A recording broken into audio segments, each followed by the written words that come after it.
oh no, somebody forgot to hit go.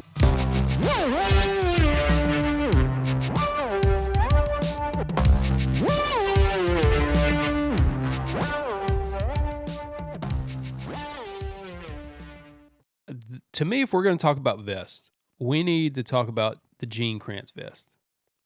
Gene Kranz vest. Yeah. I sent it to you. Maybe I sent it to you in a pic. Okay. Gene Kranz, NASA flight director. If anybody's familiar with Apollo 13. Okay, hold on. Keep talking and I'll pull it up. You going to pull it up? Yep. All right. Pull that up because I think this is important. I've been stewing on this. I've been thinking about this for a little bit. Okay. There he is right there. Now, people who've seen this movie, Ed Harris portrays Gene Kranz, flight director. I think they kept 3 on rotation at all times, I believe. Chris Kraft was the other one. Gene Kranz. This vest is in Smithsonian. Wow. Okay. Okay. There's a reason. Got my attention. Right? This vest is in the Smithsonian. So now we're going beyond just things that we wear, just materialistic things. What this guy did, that the white is for, let's talk about it first. His wife made all his vests. Every mission that they would launch, his wife would make him a new vest. Wow. For that mission. Okay? Handmade. That's handmade. Wow. That's actually a replica of the handmade vest that she made. Is that embroidery on the breast? No, that's a pin for the flight. Okay. So if that's Apollo 13. Oh, right on. And that's the Apollo 13 pin. Yeah, I've seen the logos for each mission. So she hand makes them, he wears them, and he's the only one that wears it. He is the flight director. He is the last in command. He is the ultimate shot caller. He is the one that has to stay cooler than everybody, sharper than everybody. Everything. He's the guy that says abort or go. Wow. In the thick of it. And he commands everybody. And so this guy is a stud. And if you read up about him, what is it? Failure's not an option. I don't think he actually said that.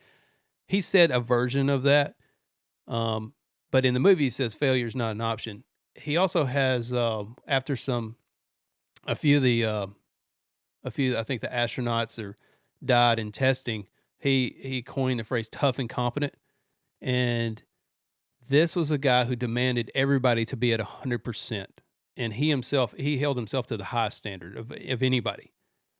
And so the job that these guys had to do, President Kennedy announces that we're going to go to the moon by 1970.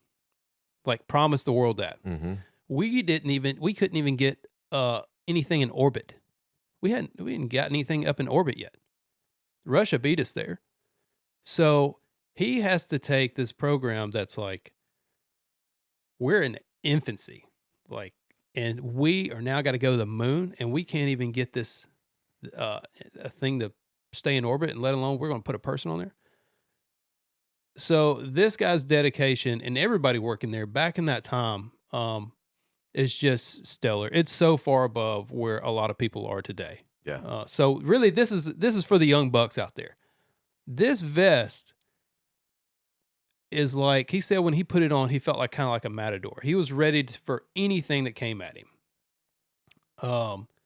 This vest is almost like a crest or a symbol of human perseverance with what we were doing at the time. I like the crest word. Yeah, that's what it is. It's a symbol of what we were trying to do as humans, as people, to get to that next level and face things, whether they were hard or easy. Well, what they were doing, everything was hard. Right. And accept your failures and accept your failures right with your accomplishments. And this guy was leading those people. They retired. Why it's white? Because that's the white team. They had him on shifts. They would rotate him. He was leading white team. And after he retired, I think in the 90s, they retired white. You can't wear white. Okay. So that's something that can't be bought. Okay, that's what I want to make clear with this vest. Here's a vest. It's a clothing. It's just an item. Right. You can't buy that. Maybe I can pay $50,000 for it from Smithsonian. Maybe I can buy it for $20,000. It's just an item. but that's an accomplishment that you can't buy. And so no matter what Prada or Ralph Lauren or all these people price that vest at, it's still just something you acquire. Mm-hmm. Now, maybe your accomplishment is making enough money to one day afford that and not care, but there's still just an item. What that vest symbolizes is accomplishments and seeing a job through and living your life like that. Yeah. And so I think a lot of young guys out there, if you're listening, I think you need to take a step back and look at where we are and look at how much is geared towards you being a man by acquiring things. I think a lot of guys think I don't think that only applies to young men. I think that applies to a lot of men older than us. Maybe, yeah. Our age and older, I think, can fall victim to that just as easily. They can. And so the reason why I say young is because, I'm not saying that everybody our age and above has that mentality. No, that's not the case. I'm just talking about these dudes that come up, just starting their life, just getting their wings on them, starting to getting into just making some money. Because it is popular to look a little too flashy right now. Well, yeah, it's all about, I think the mindset is to be a man, you must have this. Oh, yeah. Right? Agree. I've got to get this nice car one day or this bigger house or all that. I don't think these guys were focusing on that. This guy is focusing on something completely different. He is focusing on accomplishments. He is focusing on protecting the lives of other people around him and sending us places that we've never been as a human species. So I know I'm getting deep into this, but I think it's a lesson that when we talk about a vest, I think it's good to point out that and ask ourselves, what's going to be your Gene Kranz vest that's hanging up that nobody can? What's going to be something that nobody can buy? That they can't buy off of you. That's a cool point. My biggest takeaway from what you've been talking about is that how one simple piece can help you project what you need to do in the workplace. Maybe. Yeah. We'll keep it workplace centered for this point. I think that how you look in the workplace has diminished culturally in a lot of regards. Yeah. I think there are a lot of folks that maybe just don't know what's appropriate, what's not. And I think that people that do know what's appropriate have gotten too relaxed a lot of times. I mean, I see this in my own work. So I like how this is a sort of shining beacon to remind people, just one simple item that he put on made him not cast an air over everyone, but it was meant to just kind of help define his role and just I think so too. He put it. Everybody knows who the leader is in that room because of what he's wearing.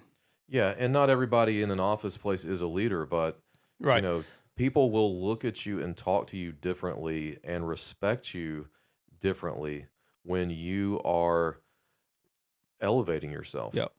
Yeah, they treat you differently. I mean, you will be treated differently. It's just, I'm not gonna wear this get up right here if I know I have a meeting with a client.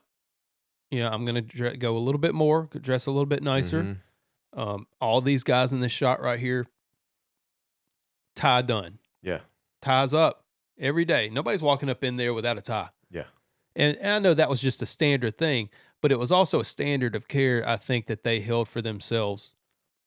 Like that, they had a standard that we dress this way, we operate this way, we operate in this manner, and we operate it every day at 100%. Yeah. That's what these guys were doing. That's why I love this kind of stuff. I went back before the podcast because I didn't know if we were going to be talking about this today or not. So I wanted to refresh, and I'm in the middle of an interview with him where somebody's still interviewing him, 90 years old, and the guy can just recall every minute of the missions. It's amazing. But just to listen to this dude, he's a different cut, man. He's a different cut of beef. There aren't many guys. There aren't many guys like that. So cool segment. I like how this ended up. This has been fun. analyzing these vests out of Esquire, and ending up on Ed Harris and the real deal from the space mission. So Yep.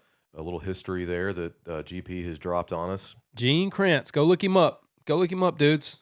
So you've gotten some history. Yep. History lesson. I think I need to pop it up here, right here. Just boop. History lesson. Okay, yeah.